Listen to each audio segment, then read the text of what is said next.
ഉദ്ദേശം നമ്മുടെ സർക്കാർ ആൻറ്റി മൈക്രോബിയൽ റെസിസ്റ്റൻസ് വാരാചരണമാണ്. ഈ മാസം പറഞ്ഞുതരാം എന്താണെന്ന്. ഈ മാസം നവംബർ 18 മുതൽ 24 വരെ ആൻറ്റി മൈക്രോബിയൽ നമ്മളൊക്കെ വ്യാപകമായിട്ട് ഉപയോഗിക്കുന്ന ആൻറ്റിബയോട്ടിക്സ് ഉണ്ടല്ലോ, അതിൻ്റെ ഉപയോഗത്തിലൊരു ബോധവൽക്കരണം നടത്താനുള്ള ഒരു വാരാചരണമായിട്ടാണ്. അപ്പോൾ നമ്മൾക്കൊക്കെ അറിയാവുന്ന പോലെ നമ്മളെല്ലാവരും കേട്ടിട്ടുണ്ടാവും ആൻറ്റിബയോട്ടിക്സ് അല്ലേ, നമ്മളൊക്കെ ഉപയോഗിച്ചിട്ടുണ്ടാവും. നമ്മൾ ചെറിയ മക്കൾക്കൊക്കെ കൊടുത്തിട്ട് അമ്മമാർക്കൊക്കെ സ്ഥിരം പരിചയമുള്ളതുമാണ്. ഈ ആൻറ്റിബയോട്ടിക്സ് എങ്ങനെയൊക്കെ ഉപയോഗിക്കണം, എങ്ങനെ ഉപയോഗിക്കരുത് എന്നുള്ളതിൻ്റെ ഒരു ബോധവൽക്കരണമാണ് ഇപ്പോൾ നടന്നുകൊണ്ടിരിക്കുന്നത്. നമ്മളെ രോഗങ്ങൾ രണ്ട് വിധമാണല്ലോ. ഒന്ന് കമ്മ്യൂണിക്കബിൾ, അതായത് പകരുന്നത്, ഒരാളിൽ നിന്ന് ഒരാൾക്ക് പകരുന്നത് ഇൻഫെക്ഷ്യസ് ഡിസീസ്. ഒന്ന് പകരാത്തത് NCD, നോൺ കമ്മ്യൂണിക്കബിൾ, ജീവിതശൈലി, പ്രമേഹം, കൊളസ്ട്രോൾ. അത് ഒരാളിൽ നിന്ന് ഒരാൾക്ക് പകരുന്നതല്ലല്ലോ, രണ്ട് രീതിയിൽ. അതിൽ നമ്മൾ ഈ കമ്മ്യൂണിക്കബിൾ ഡിസീസ് അല്ല ഇൻഫെക്ഷ്യസ് എന്ന് പറയുന്നത് ഈ സൂക്ഷ്മജീവികൾ, മൈക്രോബ്സ് കാരണം വരുന്നതാണല്ലോ. അതിൻ്റെ ചികിത്സയിൽ ഉപയോഗിക്കുന്നത്, അതായത് ആൻറ്റി മൈക്രോബിയൽസ്, സൂക്ഷ്മാണുക്കൾക്കെതിരെ ഉപയോഗിക്കുന്ന ആൻറ്റി മൈക്രോബിയൽസ് രണ്ട് തരത്തിലല്ല അസുഖങ്ങൾ. ചിലപ്പം ബാക്ടീരിയ മൂലമാവാം, വൈറസ് മൂലമാവാം, പാരസൈറ്റ് ആവാം, ഫംഗസ് ആവാം. അതിൻ്റെ ഓരോന്നിൻ്റെയും കാരണം വ്യത്യാസം ഉണ്ടാവും. അപ്പോൾ അതിൽ നമ്മൾ ബാക്ടീരിയ മൂലമുണ്ടാകുന്ന അസുഖങ്ങൾക്കെതിരെ ഉപയോഗിക്കുന്നതാണ് ആൻറ്റിബയോട്ടിക്സ്. വൈറസ് മൂലമുണ്ടാകുന്ന നമ്മൾ സാധാരണ ജലദോഷപ്പനി, അതൊക്കെ ആൻറ്റിവൈറൽസ്. അതുപോലെ ഈ ആൻറ്റിബയോട്ടിക്സ് എന്ന് പറയുന്ന ഈ സ്പെക്ട്രം ഓഫ് മെഡിസിൻ നമ്മളെ നാട്ടിൽ വ്യാപകമായിട്ട് ഉപയോഗിക്കുകയാണ്. വേണ്ട രീതിയിലല്ല, വിവേചനാത്മകമല്ലാതെ ഉപയോഗിക്കുകയാണ്. അപ്പോൾ അതിനെതിരെ നമ്മുടെ ശരീരത്തിൽ റെസിസ്റ്റൻസ് വരികയാണ്. വേണ്ട രീതിയിലും വേണ്ടാതെയൊക്കെ ഉപയോഗിക്കുമ്പോൾ അതിൻ്റെ ഒരു ക്യാമ്പയിനാണ് ഇപ്പോൾ നടന്നുകൊണ്ടിരിക്കുന്നത്. ഇടയ്ക്ക് നമ്മൾ അസുഖം കുറഞ്ഞു എന്ന് വിചാരിച്ച്, രോഗലക്ഷണങ്ങളിൽ ചെറിയൊരു വ്യത്യാസം വന്നു വിചാരിച്ച് നമ്മൾ നിർത്തിയാൽ ചിലപ്പോൾ 1-2 ഡോസ് മരുന്നുകൊണ്ട് ഒരു 90% ബാക്ടീരിയൽ ലോഡ് കുറക്കാൻ നമുക്ക് സാധിക്കുമായിരിക്കും. ബാക്കിയുള്ള 10% നമ്മുടെ ശരീരത്തിൽ അതിനെതിരെയുള്ള റെസിസ്റ്റൻസ് നേടുകയാണ്. അങ്ങനെ അപ്പോൾ നമ്മൾ പറഞ്ഞ കോഴ്സ് മുഴുവൻ കഴിക്കുക, ഡോക്ടറുടെ പ്രിസ്ക്രിപ്ഷൻ ഇല്ലാതെയോ സ്വയം ചികിത്സയോ ചെയ്യാതിരിക്കുക ആൻറ്റിബയോട്ടിക്സിൻ്റെ കാര്യത്തിൽ. അതുപോലെ നമ്മൾ ചെറിയൊരു ജലദോഷപ്പനിയൊക്കെ വരുമ്പോൾ ചിലപ്പോൾ വൈറസ് ഉണ്ടായിരിക്കും കൂടുതലുണ്ടാകും. അപ്പോൾ നമ്മൾ കോവിഡിൻ്റെ സമയത്തൊക്കെ കണ്ടില്ലേ, അതുപോലെ അപ്പോഴത്തേന് നമ്മൾ ഡോക്ടറെ അടുത്ത് ചെന്നിട്ട് അല്ലെങ്കിൽ ഡോക്ടറോട് അങ്ങോട്ട് പറയാണ് എനിക്ക് ആൻറ്റിബയോട്ടിക് കഴിച്ചാലേ ഇത് മാറുള്ളൂ, അത് എഴുതി തരണം എന്നിട്ടൊരു പ്രഷർ അങ്ങോട്ട് ചെലുത്തുക. ഫാർമസി പോയിട്ട് ഓവർ ദ കൗണ്ടറായിട്ട് ഡോക്ടറെ പഴയ പ്രിസ്ക്രിപ്ഷൻ, മുമ്പെന്ന് എഴുതിയൊരു പ്രിസ്ക്രിപ്ഷനൊക്കെ വെച്ച് നമ്മൾ മരുന്ന് വാങ്ങി കഴിക്കുക. ഇതൊക്കെയാണ് ഇതിൻ്റെ ദുരുപയോഗം എന്ന് പറയുന്നത്. അതുപോലെ ഇപ്പോൾ ചിലപ്പോൾ വൈറസ് അസുഖങ്ങളിലൊക്കെ പാരസെറ്റമോളോ സിന്തസിനോ ഒക്കെ ആവശ്യമായി വരുള്ളൂ. ചില കണ്ടീഷൻ്റെ അണുബാധയിലേക്ക് പോകുമ്പോൾ അവിടെ നമുക്ക് ആൻറ്റിബയോട്ടിക് വരും. പിന്നെ ഡോക്ടർ നിർദ്ദേശപ്രകാരം മാത്രം കഴിക്കുക. ഇപ്പോൾ കണക്കുകൾ പറയുന്നത് നമ്മൾ ഇപ്പോൾ 30 മുതൽ 50% വരെ നമ്മൾ ആൻറ്റിബയോട്ടിക് ഉപയോഗിക്കുന്നത് അനാവശ്യമായിട്ടാണെന്നാണ്. കറക്റ്റ് ഇൻഡിക്കേറ്റഡ് അല്ലാതെയാണ് ഉപയോഗിക്കുന്നത് എന്നുള്ളതാണ്. അതിനെതിരെ ഒരു ബോധവൽക്കരണം വരുത്തുക, അത് കുറക്കുക എന്നുള്ളൊരു ഉദ്ദേശമാണ്. ഇപ്പം നമ്മൾ AMR എന്ന് പറയുന്നത്, AMR എന്ന് പറഞ്ഞാൽ ആൻറ്റി മൈക്രോബിയൽ റെസിസ്റ്റൻസ് എന്നാണ്. അതായത് നമ്മുടെ ശരീരത്തിലെ രോഗാണുക്കൾ നമ്മൾ കൊടുക്കുന്ന ആൻറ്റിബയോട്ടിക്സിനോട് പ്രവർത്തിക്കാതിരിക്കുക, അങ്ങനെ ഒരു അവസ്ഥ.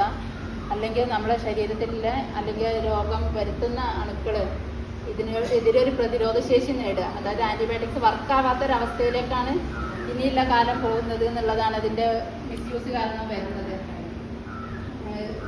ഇതിൻ്റെ ഒരു ഇമ്പോർട്ടൻസ് എന്ന് പറഞ്ഞാൽ AMR എന്ന് പറയുന്നത് നമ്മൾ 2050 ക്യാൻസർ, ആക്സിഡൻറ്റ്, നമ്മുടെ ജീവിതശൈലി രോഗങ്ങളൊക്കെ പിന്തള്ളി മരണത്തിൻ്റെ മുഖ്യ കാരണം AMRലേക്ക് എത്തും എന്നുള്ളതാണ് കണക്കുകൾ പറയുന്നത്.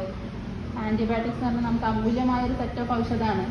അത് നമുക്ക് ഉപയോഗിക്കേണ്ടത് തന്നെയാണ്. കൃത്യമായി വിവേചനാത്മകമായി ഉപയോഗിക്കുക. നമ്മുടെ ശസ്ത്രക്രിയകൾ, പ്രസവരക്ഷയല്ല പ്രസവത്തിലുള്ള സിസേറിയൻ, അതൊക്കെ നമുക്ക് കൃത്യമായിട്ട് ഉപയോഗിക്കേണ്ടതുണ്ട്.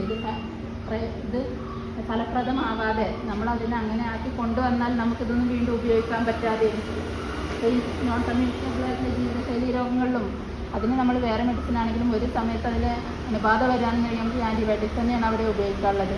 ഇതിൻ്റെ ദുരുപയോഗം കാരണം അതങ്ങനെ വരുന്നത് തടയാൻ വേണ്ടിയിട്ട് നമ്മളിതിനെതിരെ ബോധവാന്മാരായിരിക്കുക. പിന്നെ പറയാനുള്ളത് ആൻറ്റിബയോട്ടിക്സ് ഒക്കെ കഴിക്കണമെന്നില്ല, ഒന്നെങ്കിൽ ഡോക്ടറെ നിർദ്ദേശപ്രകാരം കഴിക്കുക, പറഞ്ഞ കോഴ്സ് കംപ്ലീറ്റ് ആക്കുക. അതിൻ്റെ ഇടയ്ക്ക് നമുക്ക് ചെറിയ വ്യത്യാസം, ഒരാശ്വാസം വന്നാലും എത്ര ദിവസമാണോ അത് പ്രശ്നമായിട്ട് വീട്ടിലേക്ക് അത് കംപ്ലീറ്റ് കഴിക്കുക. മുമ്പ് ഉപയോഗിച്ച മരുന്ന് വീട്ടിൽ ബാക്കി ഉണ്ടെങ്കിലോ അത് വീണ്ടും അതേ അസുഖം വരുമ്പോൾ അതെടുത്ത് കഴിക്കാതിരിക്കുക. അതുമാതിരി എനിക്കത് കഴിച്ചിട്ട് ആശ്വാസം കിട്ടിയെന്ന് പറഞ്ഞാൽ നമ്മൾ വീട്ടിൽ വേറെ ഒരാൾക്കത് ഷെയർ ചെയ്ത് ഡോക്ടർ പ്രകാരം അല്ലാതെ ഷെയർ ചെയ്ത് കൊടുക്കാതിരിക്കുക.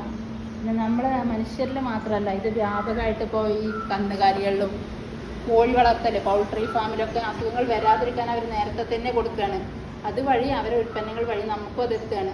നമ്മുടെ ശരീരത്തിൽ ഇതിനെതിരെ ഒരു ആവശ്യമില്ലാതെ കഴിച്ചിട്ട് ഇത് ഇനി ആവശ്യം വന്ന് കഴിക്കുമ്പോൾ നമുക്കത് റെസ്പോൺസ് ചെയ്യാൻ പറ്റാത്ത രീതിയിൽ നമ്മുടെ ശരീരത്തിനെ മാറ്റിയെടുക്കുകയാണ്. അപ്പോൾ അങ്ങനെ ഒരു എല്ലാവരും അതിനെക്കുറിച്ച് ബോധവാന്മാരാവുക. പിന്നെ നമ്മളിത് കഴിച്ചു കഴിഞ്ഞാൽ വെറുതെ അവിടെ ഇവിടെ ഉപേക്ഷിക്കുന്നത്, അല്ലെങ്കിൽ ഫാക്ടറികളൊക്കെ ഒരുമിച്ച് വെള്ളത്തിലും മണ്ണിലൊക്കെ ഇട്ടിട്ട് ഒരുമിച്ച് ഇംപ്രോപ്പറായിട്ടുള്ള വേസ്റ്റ് മാനേജ്മെൻറ്റ് വഴി അത് മണ്ണിലും വെള്ളത്തിലുമൊക്കെ അങ്ങനെയൊക്കെ അത് പല രീതിയിൽ പടരാൻ സാധ്യതയുണ്ട്. അപ്പോൾ അതിനെക്കുറിച്ചൊക്കെ ഒന്ന് ബോധവാന്മാരായിരിക്കുക.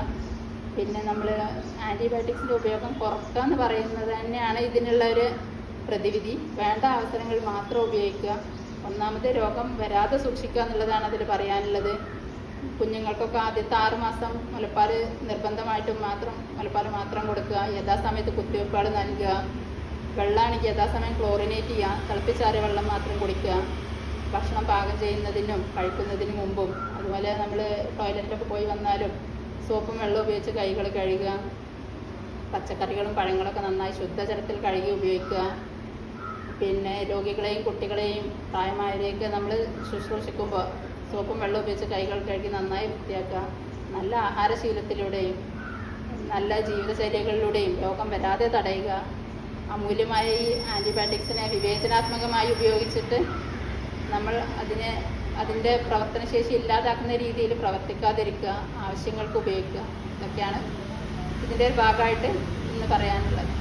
ഇത്ര നേരം മുന്നേ കേട്ട എല്ലാവർക്കും നന്ദി.